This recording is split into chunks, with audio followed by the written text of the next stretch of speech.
Yo! Video games. What up, dudes? Matt here from YoVideogames. I'm back again with a series of reviews. I'm going to be starting out with the big 800-pound gorilla himself, Donkey Kong. Donkey Kong Bananza, the darling Switch 2 child that's been on everyone's mind and eyes since they had that awesome Direct just before release. And yeah, it's been some time. I've had some time to, obviously I've played it, beat it, streamed it, and digested it. So I feel like, okay, I'm ready to talk about this game in full, not just sort of give off the cuff, or what are my immediate feelings of the game, like, 1 second after the credits finished rolling. I beat the game, got the credits, did the extra stuff, got the extra credits, and so yeah, I'm pretty much done. I can't say 100%ed it, but again, after I got the second credit sequence, third, depending on who you talk to. All right, I think I'm done. I think I'm good. I think I've experienced pretty much all this game has to offer. I'm ready to give my thoughts. So, DK Bananza, the third, no, not really. Unless Diddy Kong somehow counts as a 3D platformer. The second attempt from Donkey Kong to make a 3D platformer after the sort of divisive DK64. I think DK64 gets a bit of a bad rap. Some of it's definitely deserved, and some of it is just more of this game isn't that bad. In fact, if you play a modded version of DK64, which I did, you kind of realize that there's actually a pretty great game here. It's just sort of buried underneath some very poor design decisions. But like if you have skippable cutscenes and you have instant swap on DK64, pretty good game. Maybe not Banjo-Kazooie good, but pretty good actually. Actually, a much better experience than people give it credit for.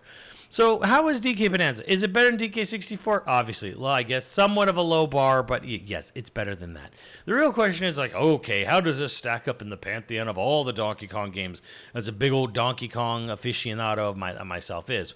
Well, again, I was the prime 8 age when Donkey Kong Country reintroduced the series to the world from Rareware. So I love Donkey Kong Country. I loved everything about it. Especially the music, especially the atmosphere, especially like just even like the sort of like reimagining world building that Rare did for Donkey Kong. It was just fantastic. I loved everything about it. Couldn't wait to get my hands on Donkey Kong Land, Wasn't as hot on Donkey Kong Country 2, but I still had great memories of playing that game, as my family went off to a sports ball game and they left me at home with a stuffed crust cheese pizza from Pizza Hut and a house all to myself to play Donkey Kong Country 2 all the way till I completed it, and I have good memories of that. And kind of like whatever was definitely has sort of fallen off by Donkey Kong Country 3. Really only played that game at demo stations and stores. But I'm big into DK64, super anticipating that game. Couldn't wait to get it. Bought it on launch day. Bought an extra controller with it. Me and my friends had a great time in multiplayer. So yeah, and then of course super amped for Donkey Kong Country Returns Retro. I thought did a really good job, though maybe in retrospect, maybe not as amazing as a job. Mostly because of Retro one-up themselves so hard with the next entry. But also me and my friend did play and enjoy the hell out of Jungle Beat on the GameCube before that. But yes, and then there's Tropical Freeze, the king of Kongs right there, like the absolute pinnacle of the series. So here comes DK Bananza, made by the Mario Odyssey developers, EPD8. And how are they going to do to stack up? Well, at first, I was a little afraid because EPD8 had done Jungle Beat. And Jungle Beat was a game that very intentionally ignored everything Rare have ever done. And I never really liked that. That never really gelled with me very well. And from the initial trailers and stuff, it looked like that might be similar to what they were doing with Bananza, where it's like, okay, we have Donkey Kong, but we've redesigned him from the original Kevin Bayliss design. And, we're gonna have other Kongs as villains again because we did that in Jungle Beat. And it kind of felt like, oh man, are they really going to just like throw everything Rare did away? Turns out that's not true. There are Easter eggs galore and more in DK Bananza, and I love them for that. I love the fact that it honors the entire 40-year legacy, 40 plus years, not just 40 plus years legacy of Donkey Kong, all the way from the original arcade game to pretty much everything Rare did, including DK64. So very happy to see that. Even a little bit of love thrown towards retro. There was some Easter eggs to the retro era as well. So yeah, I was actually really happy to see that this wasn't this is EPD8's Donkey Kong, and we don't want to talk about the other game companies that made it. So very happy to see that it honored the entire legacy of Donkey Kong. But how does it stack up as a game on its own? Well, they went in a very weird direction, but a very cool direction. Obviously, we know that it's a game about digging. Uses voxels for all of its terrain, so it's a game about digging your way through stuff, punching, stuff, grabbing, throwing, stuff like that. So, again, they took a very different approach rather than just say, okay, well, let's just Mario Odyssey this or Mario Galaxy this. They took a very completely unique approach to, well, DK's a big gorilla. How about he punches holes through the earth and he just digs his way through everything? And then we're going to give him a little companion, this little girl Pauline, and she's going to have this little story, and we're going to have this sort of very Disney-esque sort of vibe and presentation and storyline that goes through it, and it all works really well. Like they pretty much nail most of what they're going for here. But I will say this: so the plot of the game is that. DK initially discovers, hey, there's this island, Ingot Island, and it has all these banana gems, this literal like mining gems that taste like banana. So DK's all about that life. And then as he's there, he gets interrupted because this Void company led by Void Kong crashes a big old meteor down onto the island and goes straight down below the surface of the earth. And then there's this little odd rock DK finds, turns out to be Pauline, and they're basically trying to get to the center of the earth. It's Journey to the Center of the Earth with Donkey Kong. And all the things that go into, because apparently at the center of the earth is a Bananza root, and it'll grant any wish you have. So the race is on between Donkey Kong and Void Kong, and they're trying to get to the center of the earth so they can get their wish granted. And so every level, they kind of do this whole clever reverse of the original arcade, where how high can you get, how low can you go now, how many layers down into the surface of the earth can you get, rather than how high can you get in DK Arcade. It's very clever, it's cute, it's a cute nod. And yeah, so as you go through the game, you obviously you have a sort of skill tree where you can use sonar to see where stuff is buried in the earth. You can just straight up dig through it. You can upgrade your punches, upgrade your life. But then as you go through, you earn abilities because you find these elders who let you learn these abilities to transform into other animals. You get you get an ostrich, you get a zebra, you get a bigger version of a gorilla, you get a snake, you get an elephant. And each one of those also have upgradable skills. So there is a skill upgrade. Now, one thing that's really interesting about this game is how I said, you go down these layers. In most 3D platformers, you have to collect a certain amount of things to progress. It's not so much level-based. It's not as linear. DK is not necessarily linear. You kind of go to a layer. You wander around a layer at your leisure. There's bosses. There's things. And the things you uncover are these big banana gems. And they even go the classic DK64, banana. And you don't get gated in the initial game. You actually can just walk straight through the levels. If you just do your main mission, you never have a point where they say you need to have 20 golden bananas, you need 30, 50, 100. You never have, in the initial game, from start to the end boss, you never have a point where they require a certain number of bananas to be collected. However, the game is a little bit deceptive in this because what you do with the golden bananas that you collect, instead of unlocking doors, you need a certain amount of them. Every 5 golden bananas, you get 1 point, and you need certain amounts of points to upgrade your skill tree. So the game has this sort of reverse difficulty curve where if you just play the game straight, you don't explore as much, you don't look for as many bananas, it means you won't be able to upgrade your skills, which means you're actually making the game harder for yourself, especially in the long run by the end of it, if you didn't go around getting bananas, finding them. So you actually make the game harder for yourself just by playing the critical path. It's a little bizarre, and they don't really tell you that's the way it's going to go. I feel that's a bit of an oversight. Obviously, they're trying to entice you. Hey, get bananas, get skill points, but they're not really telling you, this is actually going to severely increase the difficulty if you don't do this. So it's a little bit of a weird reverse difficulty. Not really sure I agree with that. I feel like there should have been a little bit more of a forewarning there. Or maybe just put a couple of banana gates there. Hey, you really should have gotten this many, so you really should have upgraded at least a couple things by now. But then again, you beat a big boss, you're going to get 5 bananas in a row. You get like a big old bunch, so give you like 1 skill point. You usually need like 1, 2, 3. Sometimes it goes all the way up to 5 skill points, though. So again, weird reverse difficulty in that sense, but whatever. As you go, like, how does the levels hold up? And this is where I'm going to make people mad. DK Bananza is a bit of a catfish here, where the first level you get to, it looks great, it's colorful, it's got a lot of stuff you can do to explore. The music is fantastic, and it never reaches that height. Now, the director of this game previously worked at Square Enix on Final Fantasy 15 Comrades multiplayer, and before that he worked at Sonic Team, going all the way back to Sonic Adventure 2. And by God, does this guy's Sonic Team roots really show. And when you look at the game, further away you get from it, and you look back and like, God, it really is like a 3D Sonic. The first level is the best, most realized level in the game, and everything is sort of never quite hits that first level high that the first level does with Lagoon Lair. And my God, did this guy take this weird habit with him from Sonic Team. Not that the other levels are all bad, mind you, there's definitely some great levels in this game, great moments, but I feel like the fullest vision of the concept of DK Bananza is in Lagoon Lair. Everything else doesn't quite live up, or it kind of tries to be too hard leaning in one direction or another for one mechanic or this or that. And man, that it's really hard to ignore that. The other thing that's hard to ignore is later on the game's weird use of checkpointing. Now, in game, the checkpointing's fine, but if you ever have to leave the game because you're a human being with things to do in your life, you might realize there are certain points in this game that don't checkpoint very well, and they're going to make you replay huge swaths of gameplay. I only discovered this after the fact of beating the game and went, wow, this is kind of asinine. This is some Sonic Team Sega, some worst of Sega bullshit.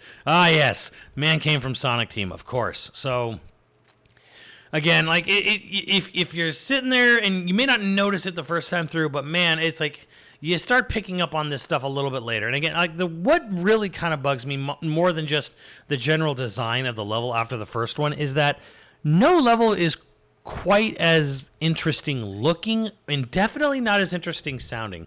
Now, this was a tall order to fill for DK Bananza. David Wise and Grant Kirkhope kind of left a musical legacy that was going to be really, really hard to combat. And I can't say in every aspect that DK Bananza meet that. But, you think the Mario Odyssey team, the EPD8, hey, they have great composers. They're going to knock this out of the park. Kind of. Lagoon Lair, again, really good. The ending song, fantastic. The weird little other songs, the transformation songs, catchy as all hell. The in-game music that you hear just sort of like throughout the game, it's okay.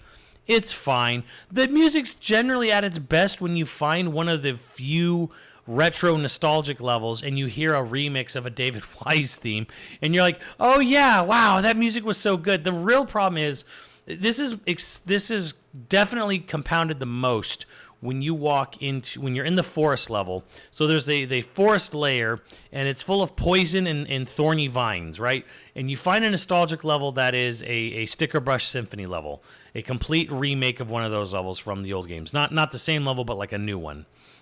And it's playing a remix of Sticker Brush Symphony. And then you walk back out into the 3D version of basically the same thing, forest level, lots of thorns, poison, swamp all around. And the music in the forest layer, other than the one marsh area, is significantly worse than David Wise's Sticker Brush Symphony. So you get this weird sort of like, there's a weirdness here where it feels like the composers weren't really sure how to go about this. That might be due to just the very weird, off-putting nature of the art style of this game is a little weird, a little all over the place. It kind of seems to have where Mario Odyssey had like a bunch of different art styles per level. This one tries to be a little more cohesive, but it's also a little more It's got a weird, like almost Rayman 2 Tonic Trouble kind of look or feel to it, where it doesn't have a completely cohesive design to it. And I think what I mean by this most too is a lot of levels don't feel like they're organic in nature. This is something that I think Rare and Retro really copied Rare style that Rare got really well and was a sort of a defining factor of the Country series, and Retro stuck to it really well, and that is everything felt organic and natural. The only thing that hovered in the air in a Rare and Retro game were the bananas and the barrels. Everything else would had scaffolding or it was connected to something in the background. There's a very organic, natural feel to everything DK ran through in the Country games, and Bananza, it's the Odyssey team. Floating blocks in the sky, we don't give a shit. So there's a real big disappointment for me personally in sort of both, not just the music for a lot of the areas, but also the general design. Things kind of have a very like, all right, well, build a platform. I don't really care what the background looks like for the rest of it. It doesn't need to be organic. Floating blocks, it's fine. Who gives a shit? There's so many shrines in this game too, and like that adds to this thing where, much like Tears of the Kingdom, Breath of the Wild, or even somewhat Odyssey to an extent, there's these challenge rooms, bonus challenge rooms, challenge shrines, what have you. Some of them are combat-based. A lot of them are platforming-based. And these challenge room, these shrines, there's so many of them. It feels like they took the criticism of Mario Odyssey, where there's too many moons just everywhere. You just pick them up like candy, took it to heart, and then decided, okay, maybe not so many bananas just everywhere in the world. What if we had more challenge room shrines? So you get into these challenge rooms, these shrines, and they basically don't even put a background. It might just be a solid color. It'll be teal or red or whatever, just solid, green in the background. And we don't really give a shit. Maybe have some glitter sparkles going on. I don't fucking care. We're on gray blocks against a teal background. It's all about the gameplay. Like it's this gameplay first mentality to an absolute fault. And some people might say there's no such thing. I don't know.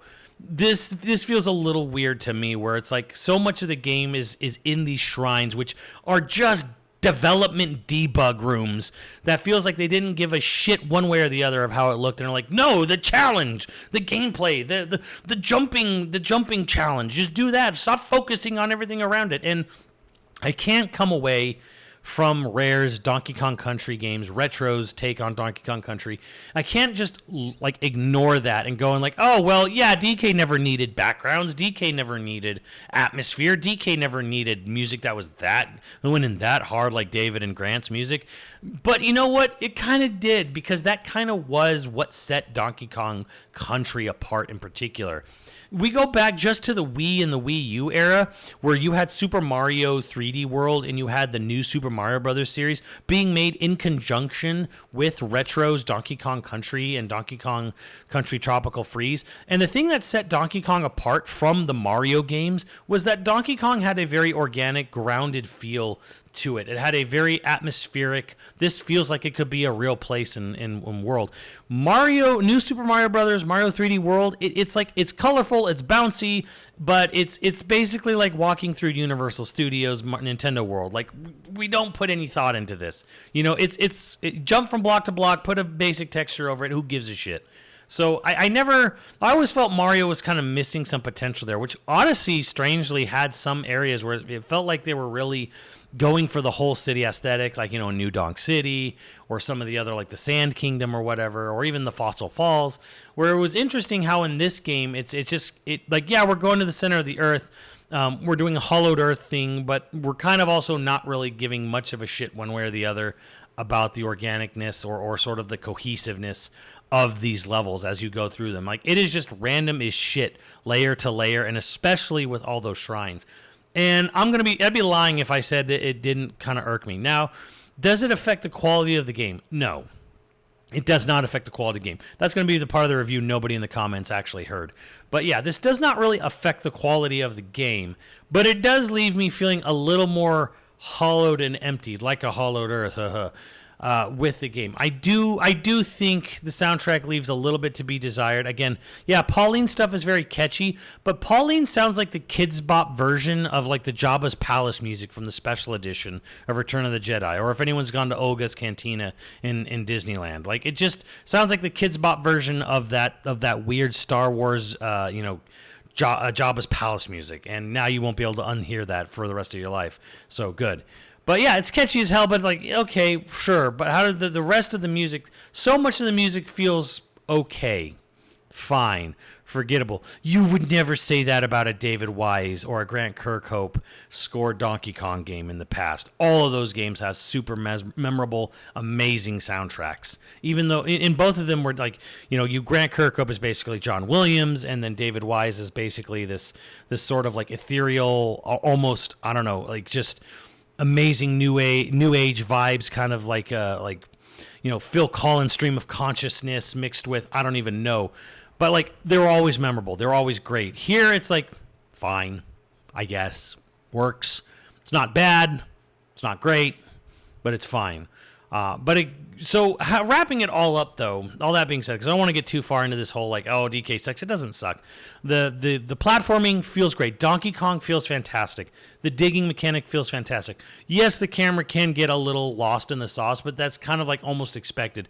They do everything in their power to make the camera work, especially with the sort of invisible Earth thing where it's like you just see yourself tunneling through things. They do as much as I think they humanly can to make the digging mechanic feel as good as it does. And it feels great. I do have zero complaints over the controls in this game. Everything feels like it should. The ostrich kind of sucks. I'm not really sure how I feel about the ostrich, though.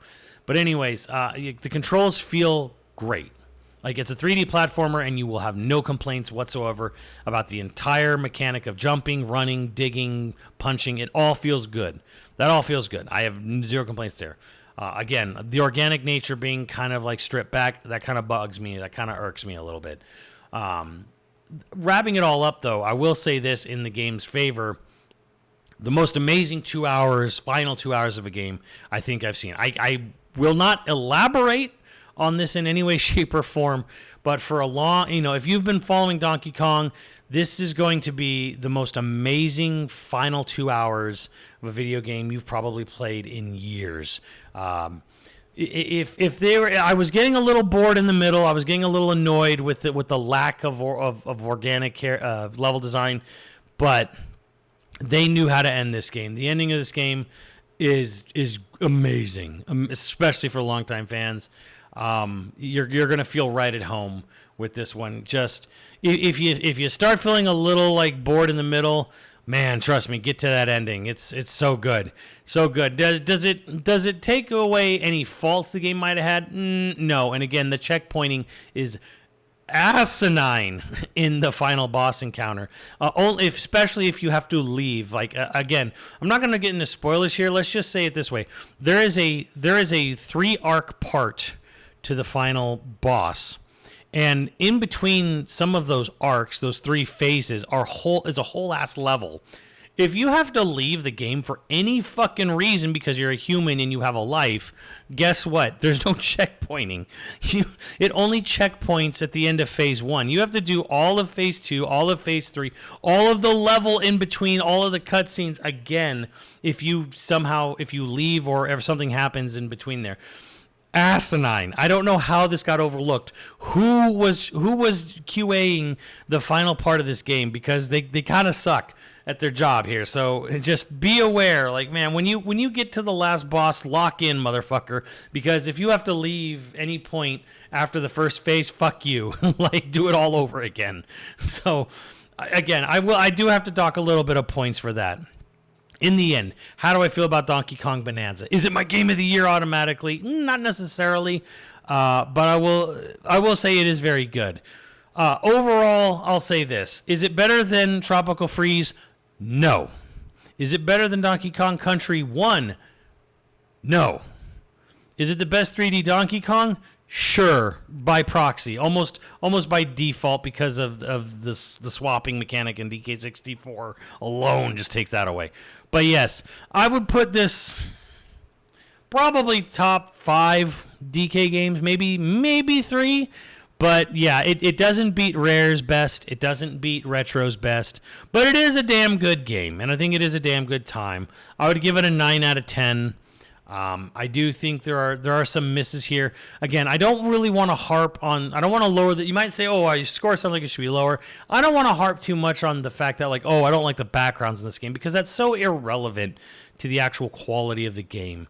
But for me personally, it did kind of drag it down a little bit. And the music being fine. Again, I can't say the music's bad, but I don't think I don't think the music is great. There are moments in the game, though, where the music, especially at the end, really steps up. And they do a really freaking great job with the music, especially in the ending part. But, again, for so much of the game, so much of the layers, like the resort layer in particular is the most missed fucking opportunity when you have the legacy of what Grant and David Wise did with music and beach themed levels, and you hear the absolute mediocrity that is the beach level theme for this game. It is like this shit came out of fucking Animal Crossing, which I'm not trying to knock Animal Crossing too much, but Animal Crossing is definitely going for a certain vibe with its gameplay, and that's not Donkey Kong. Donkey Kong, swimming around in the beach should not sound like fucking Animal Crossing. Look at me, I'm digging up some fossils, I'm catching some butterflies, I'm catching a fish. Actually, I'm not catching a fish because the fishing mechanic in Animal Crossing sucks. But anyways, yeah, pretty disappointed with the music there. Feel they could have done a little more with some of the level design, but man, they really bring it home in the end. A great boss ending, but yeah, asinine checkpointing aside, this is a great game. It's the best reason to own a Switch 2, and I enjoyed it a lot. But there were some things that sort of kind of bummed me a little bit about the game. I think I made my point very clear on that, though, at this point in the review. So, yeah, 9 out of 10. Is it worth buying a Switch for? I don't know. That's a hard pill to swallow. You're going to spend over $1,000 to get DK Bananza? No. I can't in good consciousness say any game is worth $500. Maybe Xenoblade is worth that, but not Donkey Kong Bonanza. But there's a whole rest of the systems library to come out. But yeah, alone for one game, don't know about that, but it is pretty good. 9 out of 10. Let me know what you guys think, and I'll see you on the channel. Later, dudes.